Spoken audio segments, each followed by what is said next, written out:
Look whose mask is back there. Yes, it's a hockey mask. Yes, it's got the red lines here and here. It's a dark gray mask, and I can't get that much light on it at the moment. But yeah, it's a knockoff Jason mask, but it's a nice piece of decoration I got right there in the background. And happy Friday the 13th, folks. Also, happy Columbus Day, because I forgot it was Columbus Day on Monday.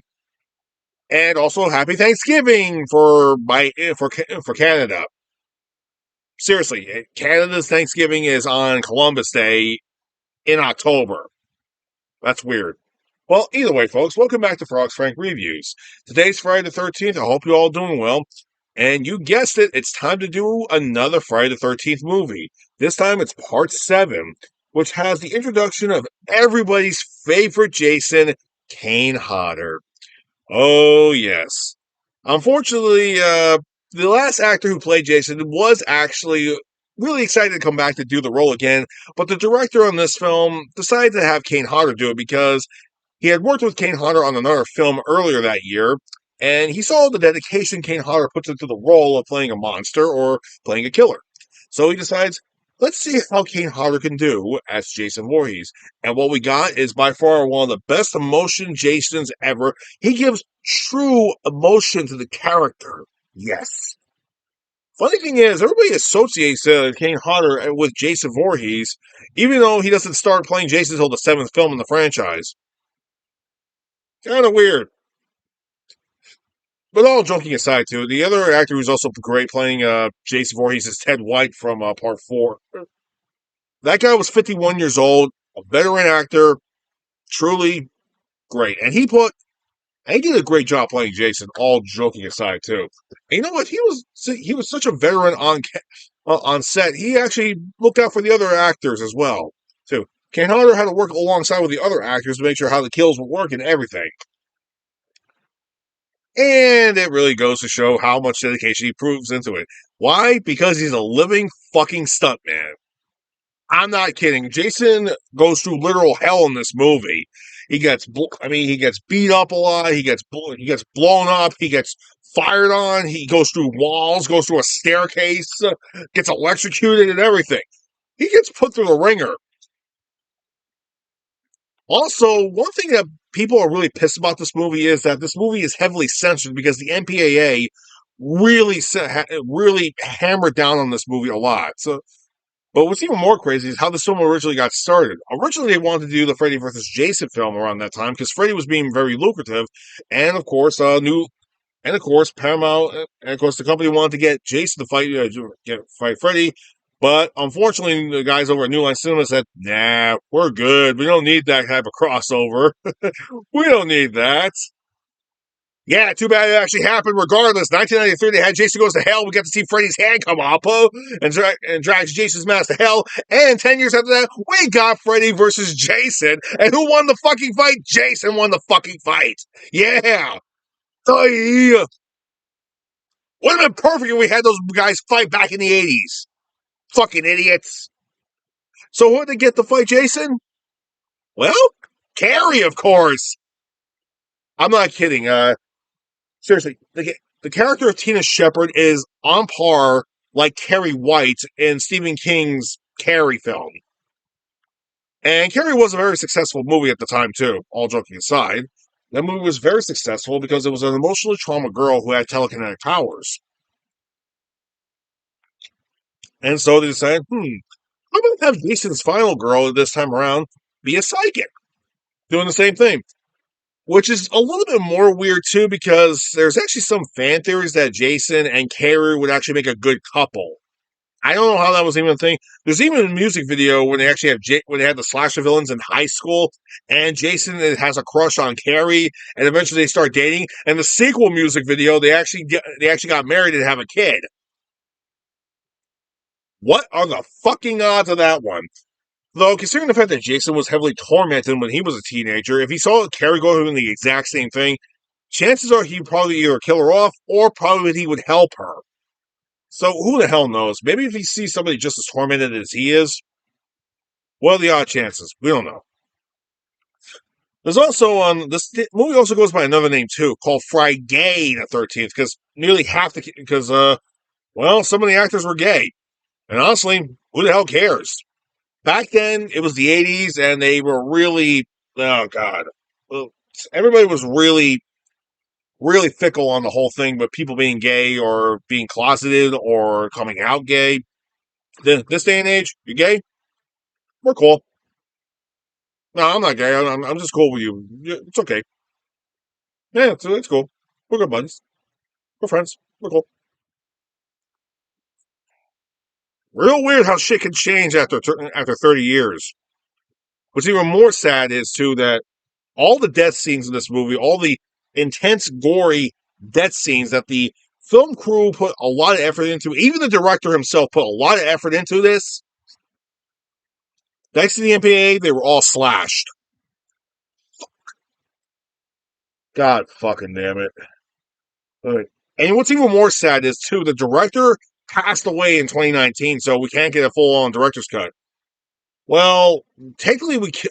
Well, actually, technically we could get an extended cut version too. We can't just call it the director's cut version. We just call it the extended cut edition, which actually puts all the gore scenes back into it. Though, unfortunately, like I said, all the gore scenes were cut from the movie.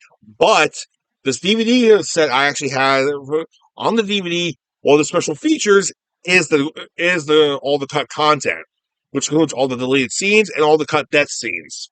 Yep, all there. Problem is, they were all great. They're all heavily graded because they weren't properly stored right, and the final copies were destroyed because MPA said we don't want that. Destroy it, you guys. Seriously. Anyway, with Kane Hodder as Jason, you're guaranteed to have a good time. So, without further ado, let's get started. And how's the continuity wise in this movie? It's even more fucked up. Seriously, I mean, think about it. Part two. I mean, seriously, part 2, 3, and 4 take place one day after each other. It is ridiculous. Seriously, I mean, my God. Second one takes place on Friday. The movie picks up on Saturday, and it starts again on Sunday, and it picks up on Monday, which is even more weird. And good God, it's just it's all kinds of ridiculous. Put it this way: by the time the fourth film had ended, it would have to be like Thursday or Wednesday at that point, the following week, which is ridiculous. Then we had Imposter Jason come in, which surprisingly wasn't really that bad of a movie. It's just that it was an Imposter Jason. Okay, fuck. Not great. Part 6 was actually a really good movie. Part 7 brought everything back to its original format. Unfortunately, by this point, I don't know why, but the MPAA was really all over Friday the 13th. Nightmare on Elm Street was barely getting heckled at this point. Halloween was coming back with part 4 at that point, and Hellraiser was coming out too. All right, those films had a lot of dark violence in it. And so why was this one heckled a lot by the MPAA? They ignored those other ones, but this one? You know what? There should be a game. You know what? I know we have this game. There should be a game called Jason Going After the MPAA. Yeah, to teach him a lesson for hopping into this goddamn film. Fucking assholes. Okay, look, that's just me talking on my ass here. All right. All joking aside, we do need an extended cut version of this film sooner or later. And I think the lawsuit of Friday the 13th probably got finished at this point because there's a new Friday the 13th series coming out based upon Crystal Lake, with Jason's going to be in it. So, yeah. So I guess the lawsuit's been finished. Thank God for that. So with that being said and done, I think it's about time we get this film remastered and re-released. Oh. And as an FU to the MPA, release it in theaters. Yeah, as a giant fuck you to those assholes. Oh, you gonna give it an X rating? Doesn't fucking matter. People are free to go see it. But look, okay, let's just get this movie started with. Going off of the last movie, we actually start off with an introduction, like what happened with Part 4, except they actually got the actor who played Old Fred from Part 2 to come back to reprise his role as a narrator this time around. I didn't know it was actually him until I found out later on. Who would have figured, right? Basically, he tells everybody there's a killer that's buried in Crystal Lake but not dead.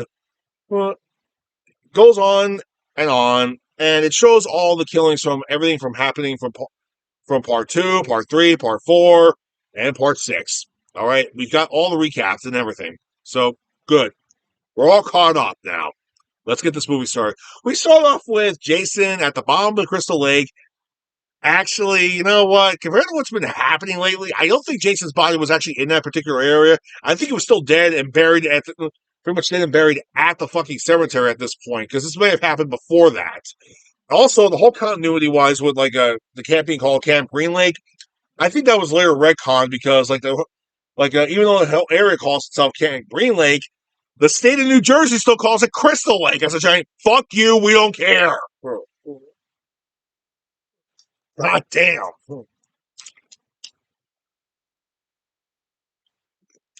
And also Jameson came back as a zombie, so oh wow, Camp Crystal Lake again.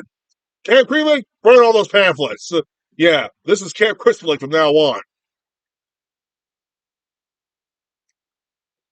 Okay, anyway, we see a young little Tina actually seeing her family actually getting into an argument. Her drunk alcoholic father, who's very, very understandably misunderstood, and of course he's very sorry what had happened. But Tina unleashes her powers. He's on the dock. He's trying to convince her to come back. She screams at him, saying, "I hate you! I wish you were dead!" And she uses her psychic powers and collapses the dock and killing him. Wow. That's a interesting way to start the movie. And the idea of Jason actually being in the lake right next to it in that same particular area, yeah, that's bullshit. Seriously. The one thing I hate about the film series so far is they can't keep the continuity right. Go figure. Well, whatever. We cut it back. We cut it away 10 years later. So my guess is that was young Tina, which the whole thing with young Tina happened before Jason went back to Camp Crystal Lake. This is in my opinion. I don't give a shit what the movie says. So my opinion is this happened before Jason came back to Camp Crystal Lake. So, and of course, maybe eventually there was some tides or winds that actually blew his body further around the lake, which somehow actually got the rock to move around the lake too. But meaning that Jason was collapsed at this point, so he was basically dead underwater, just hanging there like, the fuck, guys? Shit! Goddamn tide's taking me away! God damn it! Ah!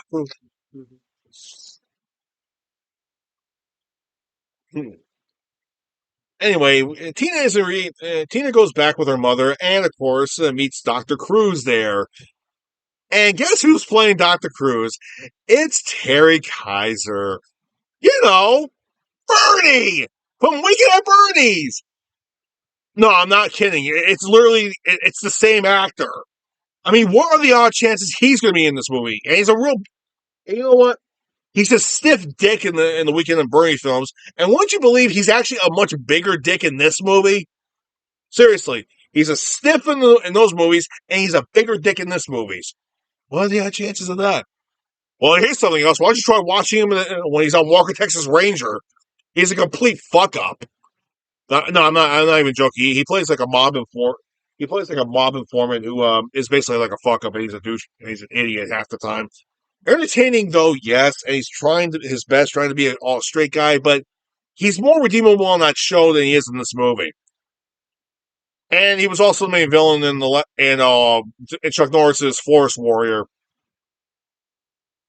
And that film was not as entertaining as you think it would be. Actually, I gotta do another Chuck Norris film sooner or later. Yeah. Maybe after this month I'll probably get around to it. Anyway, we also meet the other the next door neighbors are a bunch of hopped up teens for, you guessed it, for the body counts. Oh, this is gonna be great. Are they redeemable? Are they memorable? Nope, they're not. The only character that's actually mostly memorable is probably the character of Nick, but he plays this generic boyfriend character that's used in the other films. However, here's the thing. They killed off those guys in the other films, but spoiler alert, they don't kill him off in this one because he has a much more tragic backstory. It turns out Nick's background story is that he used to hang out with a really bad crowd. His dad kicked him out. A bunch of bad shit happened to him. He's redeeming himself. Now he goes to night school. Oh, he used to live in Pittsburgh. Good enough. How do I know that? Well, this movie takes place in New Jersey, which you expect. Even though the film was actually made in Alabama, except for one sequence they had to redo again in post production, which was shot back over in Kansas, which is really weird. Whatever. But anyway, joking aside, we meet to the other characters, which are, well, let's see, we have a prep couple, we have the token black couple, which are introduced a little bit later in the movie, which doesn't make any sense whatsoever. We have the token geek, we have the token stoner, and we have the two token girls. We have the cute hot one and the cute nerd one. All right, and of course we have the token bitch character. So yeah, everyone's a token character. And they're all there for Nick's cousin's birthday, and his name is Michael. He doesn't get a chance to show up in the lake. Why? Because he has car trouble. They start walking down, and this really pissed me off when I found out there was actually a deleted scene where we see these other two characters uh, which are two random camper characters actually driving right by, and the male character Dan just flips them off on the way down there. Don't worry, Jason will kill them. You never. The one thing these films all have in common is if a person deserves to die in these movies, it's the karma. So one thing you gotta love about these movies, horror film characters always get the comeuppance when you know they deserve it. So, how's things work out? Well, okay. I should have mentioned what the hell Dr. Cruz is trying to do with Tina. Now, Tina and her mother decided to go back to their old house, mainly to actually help Tina with her therapy. She's come a long way with her therapy, but it turns out Dr. Cruz has actually got a different agenda in mind. Dr. Cruz is actually there to actually. You see, for them, Dr. Cruz is trying to help her control her psychic ability powers, which, of course, doesn't exactly go too well because she has emotional outbursts. Now, why is she having emotional outbursts? Uh, dude, she's a teenager. You don't have emotional outbursts when we're at that age. You dumbass. Honestly, dumb moron. But when you expect when the doctor's being played by Bernie amongst all things? Don't worry, he'll be a stiff later on. Yeah, I can't help it though. Like knowing that Weekend at Bernie's, fuck it. You know what? Whatever. Those are those films. But either way, Nick actually tries his best to get along with Tiffany, with Tina. It does somewhat go well, but Tina's kind of distant a little bit on them. But the thing is, Tina gets emotional and she gets a little bit, she gets very emotional. She actually decides to go out on the dock and actually just cry, like a typical emo child. And she senses a body in the lake. She thinks it's her father. She tries to use her powers to resurrect it. But guess who it really was? It was Jason. He's like, oh, oh, I'm awake. I'm alive. And who the hell are you? Plop. Oh, you passed out. Okay, I'm just going to swim over there then. Oh, yeah. And now we get to see Kane Hodder as good old Jason. And his performance is actually it's the best performance in the entire franchise. Yeah. People say that Kane Hodder brings emotion to the character. What emotion is that? Well, his movements, for one thing. Jason's movements are very emotional and very angrily, like he's an animal in this one. Like he's a very aggressive animal. And it really goes to show. Fucking love Kane Hodder as Jason. Hashtag Kane Hodder's the best. That's the thing. It's true. Kane Hodder's the best. So Kane Hodder, who walks around the actually literally walks around the woods, and he comes across Nick's cousin Michael and Michael's girlfriend Jen.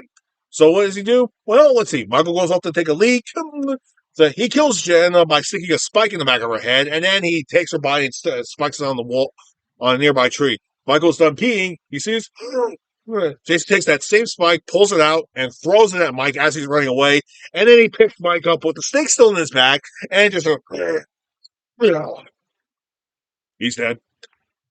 And after the introduction party scene with Tina seeing all the teenagers who are going to be slaughtered by Jason later on, Well, she actually has a vision of Jason actually killing Michael right there on the spot in the same kitchen area. I don't know if this is actually the fact that maybe they filmed it without the crew, without the cast being there, but I think it's actually. But it wouldn't be surprising to know that Jason was actually right. That Kane Hodder and Michael's actor were both there, actually doing the scene again. Actually doing the scene. Fun fact: this is actually Kane Hodder's first time being playing in the Jason costume, too. But it wouldn't be surprising though that there's a bunch of outtakes where like one of the cast members interact with them and like, oh, hey man, watch it. But seriously, I think it's due to the fact that the director told them just that for all the cast members except for Tina to ignore Jason and Michael right there, just to ignore them and just interact with each other and just ignore them. All right, it wouldn't be surprising to know if, like the Russell character, the prep guy, his name is Russell. He walks by there. Oh, guys, come on! I just cleaned this up, man. Come on! I just cleaned the fucking living room. I gotta clean this shit up. God damn it! Where's the goddamn bucket? Where's the mopping bucket? What the fuck? You were told to ignore us. Hey, can I get a soda? Hey, can I get a beer after this scene? How are you still alive? And, is this the outtake? Okay, never mind. Give me a beer. Seriously, what are the odd chances of that actually happening? Oh, I don't know. There's actually some more stuff that's hilarious about these outtakes.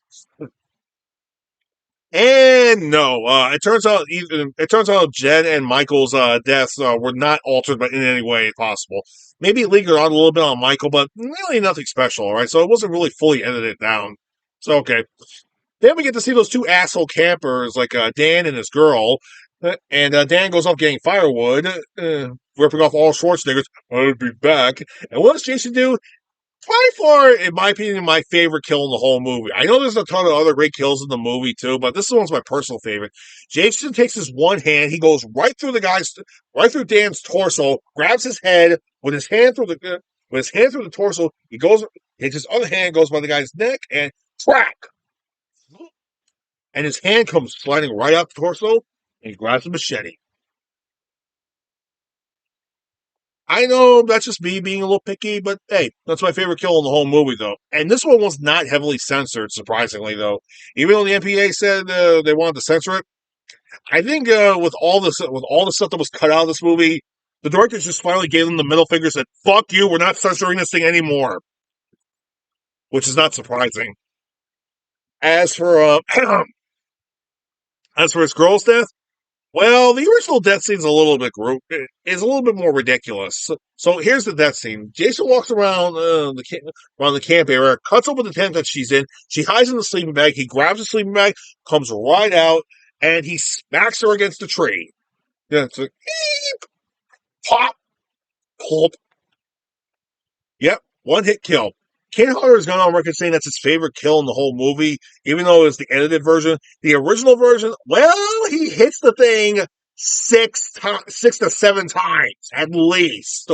Like he keeps smacking it because originally the bag was a lot more heavier with the prop dummy and with a couple of gallons of like fake blood in it though. And the tree he was hitting was full of razors. Technically, when he was supposed to hit it, the blood was supposed to pop right out. The blood pack was supposed to go off, but it didn't. And he got frustrated.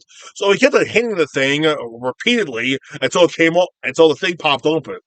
Apparently, the guys who actually did the whole scene, some of the guys were kind of snickering a little bit, but Kane was really getting frustrated. So he puts a lot of emotional aggression into that scene, particularly.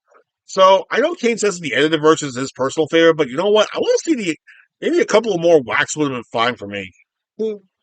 I'm just saying. But hey, whatever. It's his favorite scene. Not going to argue with it. So, moving on. The next day, Tina and Cruz. Do more therapy. Doesn't work out. So, it doesn't exactly work out.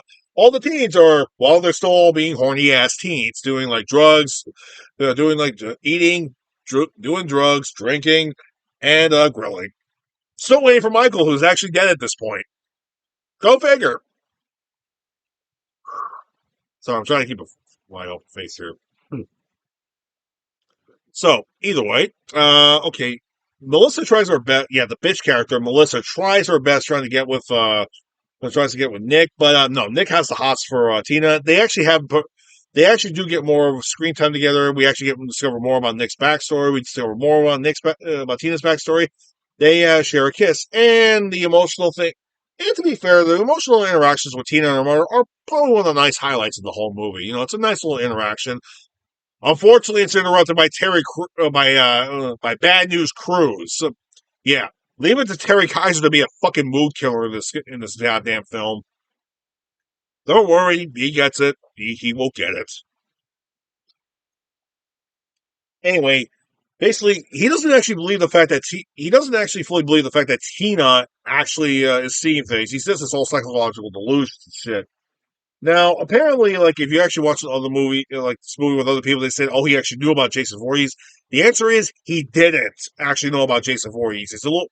In fact, he actually goes for a walk later that night and discovers Michael's body, and he decides, "Okay, we should probably get Tina committed." What the fuck, bro? Seriously? What a douchebag! Honestly.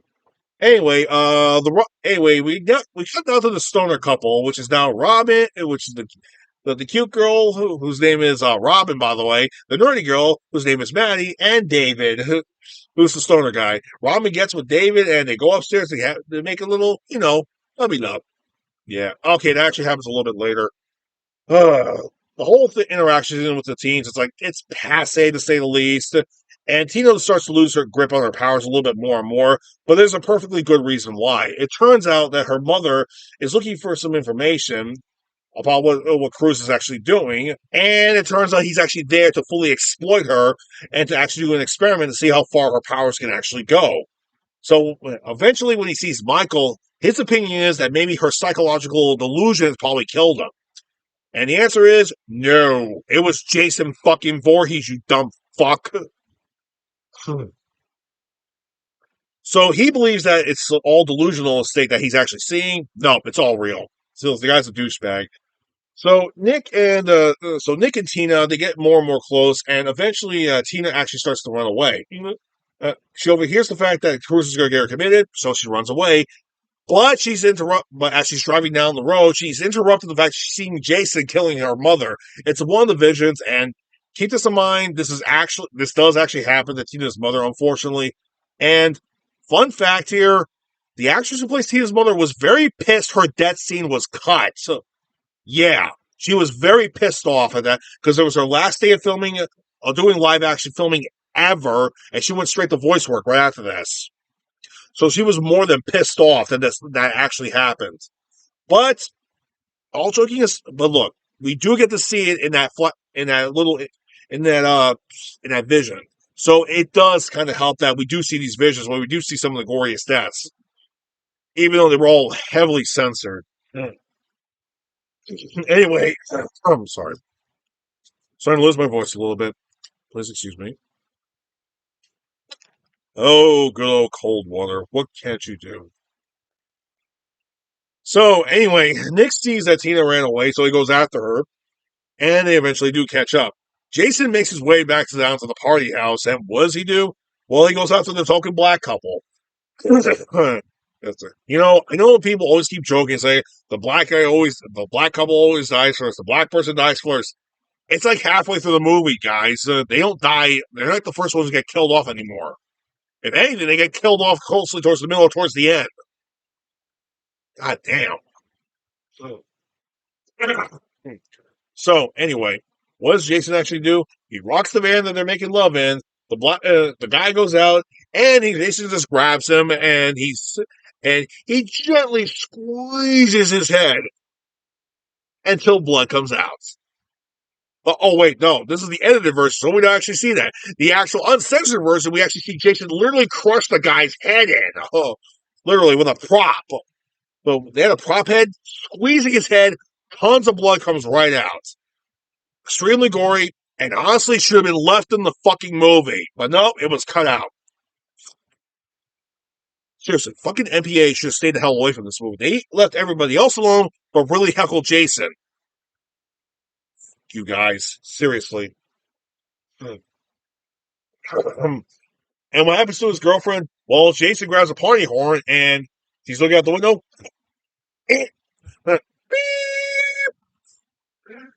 He sticks it right into her eye.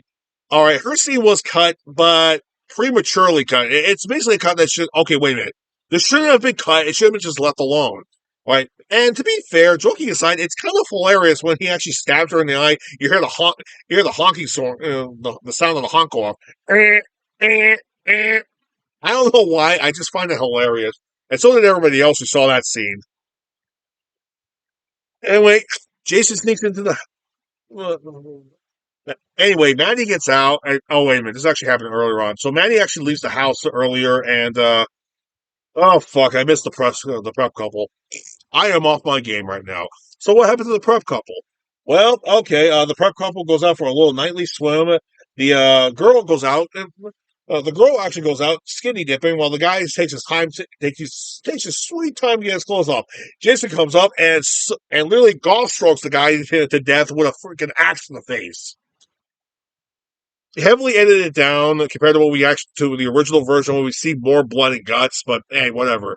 What does the girl do? Well, he goes into the lake and drags her down. What about Maddie? Well, Maddie, she makes herself all pretty. She actually doesn't look that bad considering it's the 1980s. So okay, let it pass. She gets lost in the middle of the woods and she finds well, oh okay, Russ's body actually drops down. She freaks out with the most ridiculously annoying scream in the entire fucking film. And Jason is right behind the tree going, "Hmm?" Question was, what the hell was Jason doing behind the tree? Was he just moving the bodies? He's like, oh, okay, I gotta take a leak. Zip. Uh. Ah! Get piss all over my pants. Zip. Hey, what's wrong with you? You got piss all over my pants now. Oh, you lost it? I'll tell you where to go. Hey, get back here, you bitch. And of course, he chases her. He goes to the shed, and well, she plays a little hide and seek with him, and he eventually kills her by cutting her open with with a cropping tool. How's he kill her? Right in the stomach. Ha!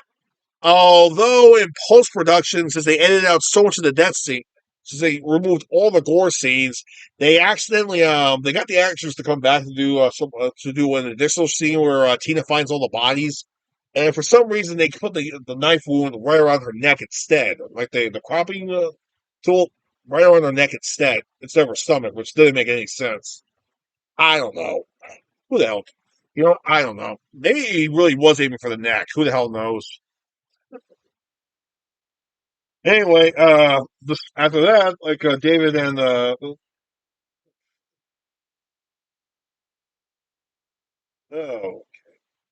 anyway, David and the other girl, they finished up having sex.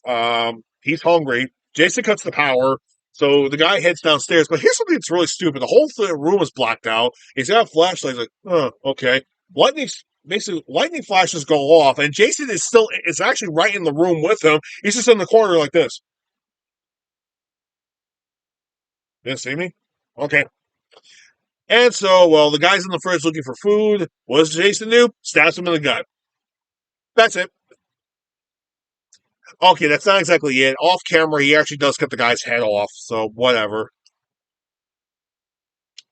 Bit of a fun fact, though: the actress who actually plays the girlfriend in this one, I think her name is Jenny or something. She's actually played by the exact actress who plays Ricky's girlfriend in Silent Night and Deadly Night Part Two. You know, the one who actually made him go on the Garbage Day rampage. Yeah, I'm not kidding. Same actress. Although she's actually redheaded in this movie, she was actually blonde in this one. And yes, for some of you pervs out there who want to see her, you get to see them. And here's the thing: her death actually had a bit of a complication with it. Not even joking. I'll get to that in a minute. So anyway, Melissa takes the nerdy kid, whose name is Eddie, by the way, goes up to have sex with him, but it turns out she changed her mind. Eddie just storms off in his tidy whities, and he's going through all the presents while she sneaks out of the house. While she basically sneaks out of the house, and what does Jason do? He walks up right behind him, like Melissa, oh, cuts him, gets him right in the neck. Bit of a fun fact: the actor who plays Eddie also has done voice work over the years too. He's actually on the voice who he actually plays Dexter's dad's voice on Dexter's Laboratory, and he was one of the original voices. And he actually also provides some voices for Johnny Bravo. Yeah, I was kind of weird. I was a little weirded out to find that out. Yeah, It's like, hey, baby, oh. It's like, wow, Jason Voorhees actually killed one of the actors who plays Johnny Bravo. Hmm, whatever. Anyway, Melissa. Anyway, Tina's mom and Dr. Cruz are lost in the woods. Tina and well, they actually do find Michael's body, and they make their way back to the house, where Tina knows that her dad actually kept a gun in the house. So she does find the gun, but she also finds something else. Find something else. She also discovered that Dr. Cruz actually knew that she wasn't lying about a spike or something that she saw earlier. But the thing is, Dr. Cruz had no idea about Jason Voorhees, which doesn't make any sense whatsoever. But anyway, Tina didn't know about Jason. She finds a bunch of clippings that her father actually that her father literally kept in the drawer. And apparently, Dr. Cruz didn't go through that drawer because the gun was still in there. So she takes the gun, gives it to Nick. She sees all the newspaper clippings. She says, Jason Voorhees, he was the guy in the lake. And she has another freak out again. This time, Nick sees that she has psychic powers and he calms her down. As for Jason, well, he continues his killing spree next door. As for the girl, as for the redhead girl, Jen puts her shirt on, goes to look for some people, can't find anybody, and she finds a kitty. Aww. And her death was actually one of the deaths that was actually shot in post production too, because her death looked like shit in the original version. And Kane Hodder, well, okay. The actress openly admitted what happened with the prop, and she says the effect looked like shit too. And she said she would want to come back to redo her death scene, and they did in the original Tommy Jarvis house, amongst all things. No, I'm not even joking. They literally went back to the house that was used as the Tommy Jarvis house in Part 4. So they go back and redo her death scene. And what was wrong with her original death scene? Well, here's the thing. Jason comes in with a machete and cleaves her in half.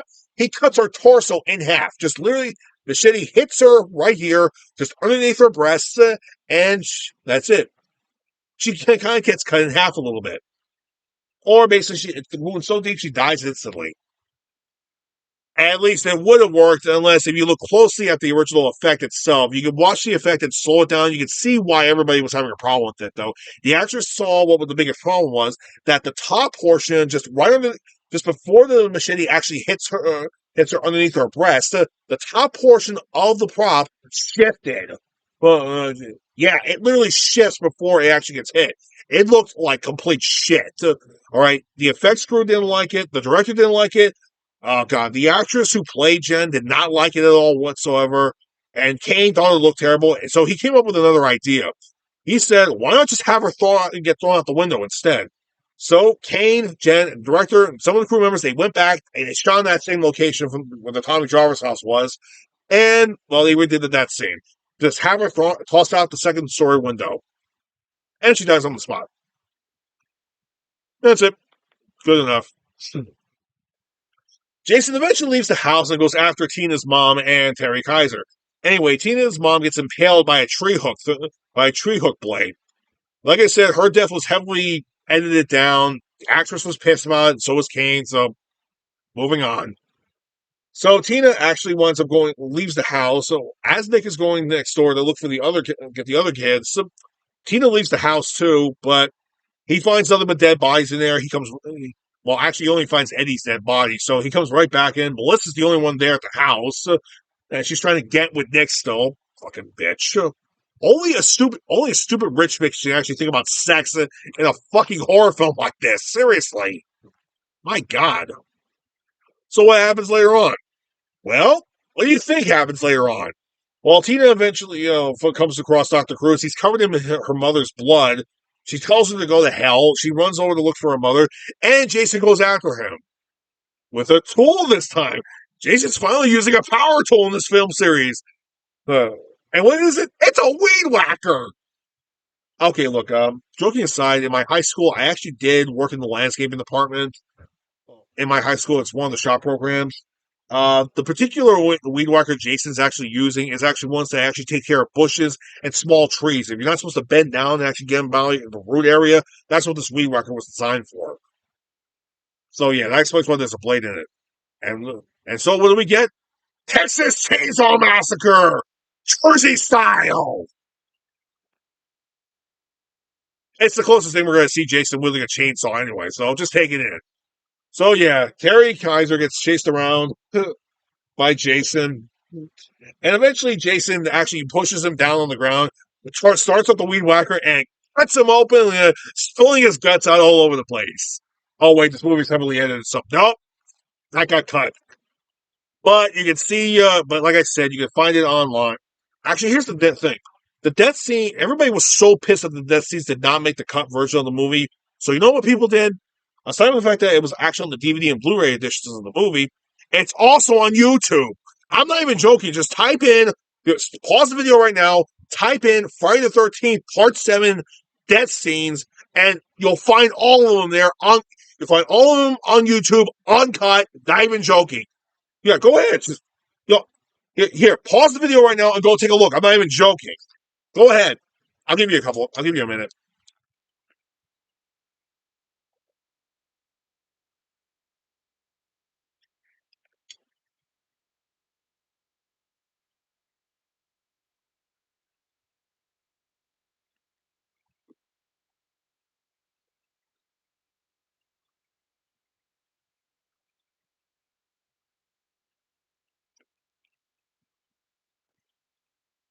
You guys take a look at it?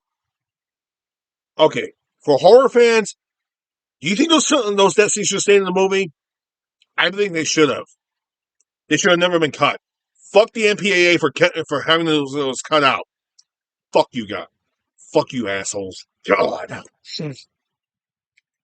So yeah, and we get the full final girl acting with Tina and Jason. She finds all the dead bodies, which was all done in post production, by the way.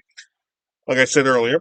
Anyway, Tina chases Jason, and we get a confrontation. We get a confrontation between her and Jason, where Jason's in the middle of the road, but she uses her powers to uproot a tree and actually tangle around Jason. He falls into a mud pile.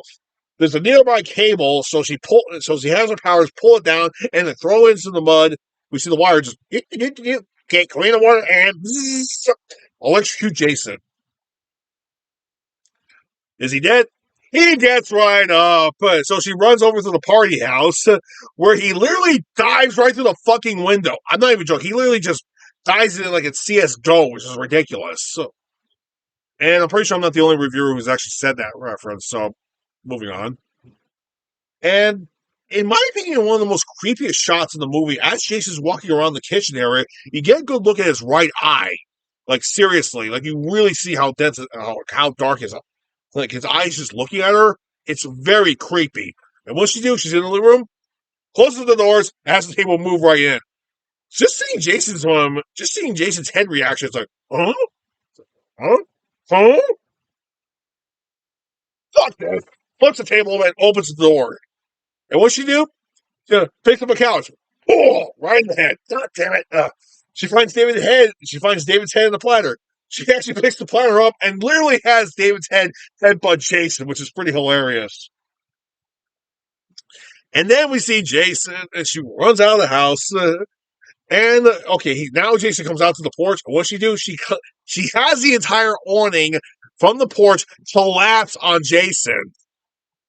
And here's how we find out how fucking hardcore Kane Hodder is. It turns out everybody underestimated how heavy the awning was.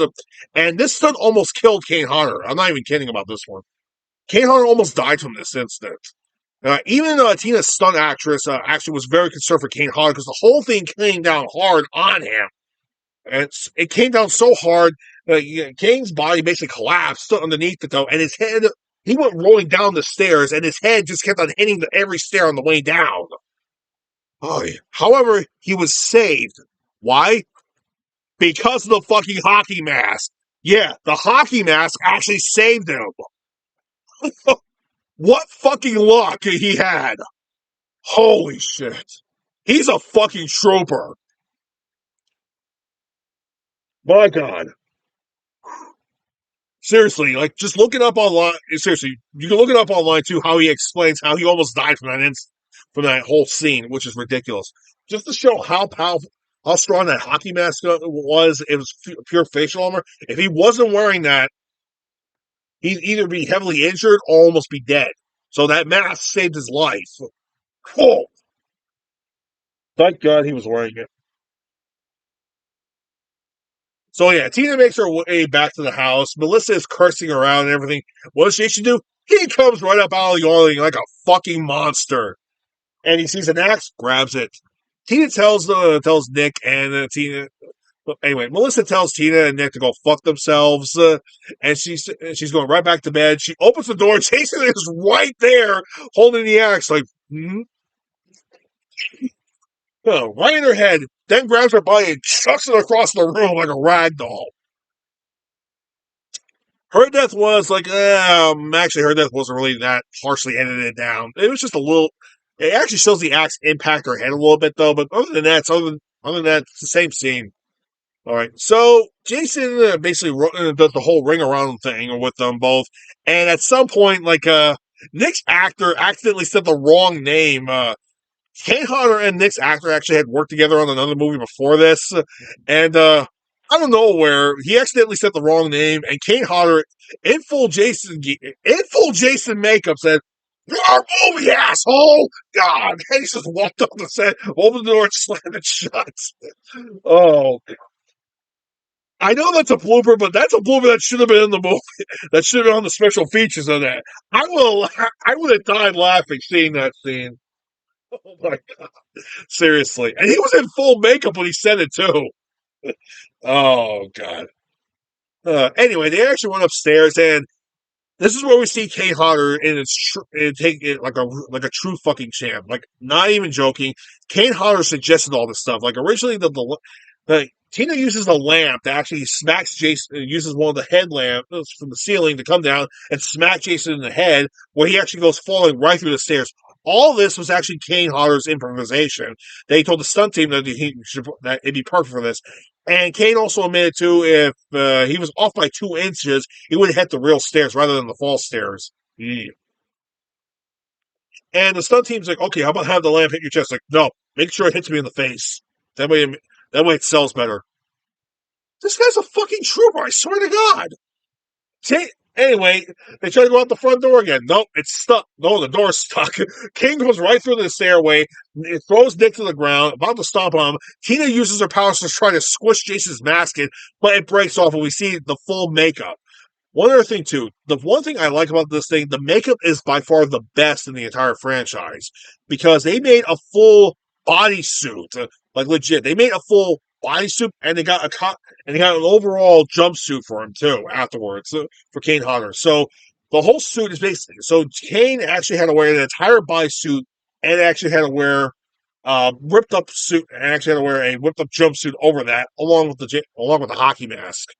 He said it was uncomfortable, but the fans love that suit regardless because there's a lot of detail on it. So, like where Jason got stabbed, shot, the scar marks on his face when the axe hit him, when the machete went through his eye, all of it's there. Yeah, seriously, they really got it right in the makeup department on this one.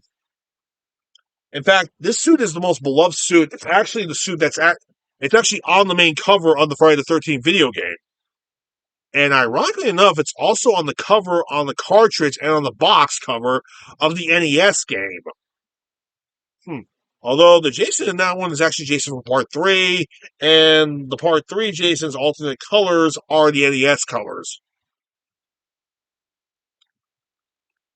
You know what? I think I should have Rex do this game today. Because it's Friday the 13th. It's perfect for him to do it.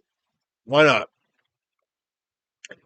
So anyway, Tina uses the cable, uses one of the cables to actually choke him to hang him, and he goes right through into the basement. He comes right up, grabs her, tosses her to the side, and she uses her psychic powers, throws needles at him, and then douses him in gasoline, and then sets the whole place on fire. And you know what? Seriously, Kane, like I said, is a fucking trooper. He was legit on fire too for this whole sequence. So it was crazy. Nick wakes up, grabs Tina. They go right outside onto the other dock, right by, the party house, and the whole house fucking explodes. Like legit, just goes. Holy shit! That's a Michael Bay style explosion right there. And did that kill Jason? No, he's right next to them, and he picks up Tina and throws her to the ground again. Nick gets right up and shoots Jason, and what does Jason do? So he knocks him out right onto a chair, right onto a boat. Tina is freaking out. She uses her powers one more time to try to stop Jason. And who? And what happens? Her father comes up out of the goddamn docks and then it hits Jason in his kneecaps, and forces him to go down on his knees and grab some chains and wrap it around his head and drags him back into the lake. Here's another thing too, and this is when the executive producer really fucked up on this one. But the executive producer actually didn't like the scene originally because originally her father was going to be a corpse. Instead, he looks like he's just got mud on him. Honestly, joking aside, the effect works a lot better with Zombie Dad. So yeah, her zombie father actually comes back to life to grab Jason and drag him back into the lake where he belongs. All right. And in the deleted scene too, he does come back up in his full, humanoid face, gives a slight smile to her, and then he goes back under, and she goes, "Daddy." Then she gets conked out. The next morning, the paramedics come by, get Nick and Tina, and they go straight to the hospital. Nick's like wondering, Jason, where's Jason? He took care of him. And there's actually a deleted scene right after this one that shows this fisherman getting dragged under by Jason, showing that he's still alive. Though, joking aside, kind of glad that one was kind of not put in, but some people were wondering maybe it should have been put in regardless. To add more to the body count. Sounds good to me. Whatever. And that was Friday the 13th, Part 7. Also, the music was different in this movie, too. We do have the classic Friday the 13th music, but this one's got darker tone music in it. Seriously, I think this one was supposed to be the darkest film in the franchise. I was going for a much darker tone. But the music is much more darker than normal, and it was trying to compete against, Halloween 4, one of the Nightmare on Elm Street films. I don't remember which one came out that year, and Hellraiser. So this movie was competing against a lot that year, and it was heavily censored by the MPAA. So that didn't really help much. But the movie left a staple with Kane Hodder playing Jason, and he reprised the role for three more films, and then later reprised his role again in the video game, being mocap for Jason. So, do I highly recommend this film for my viewers and for my friends and colleagues? Well, it's Friday the 13th. This one does have the best Jason in it so far, so I suggest giving it a watch.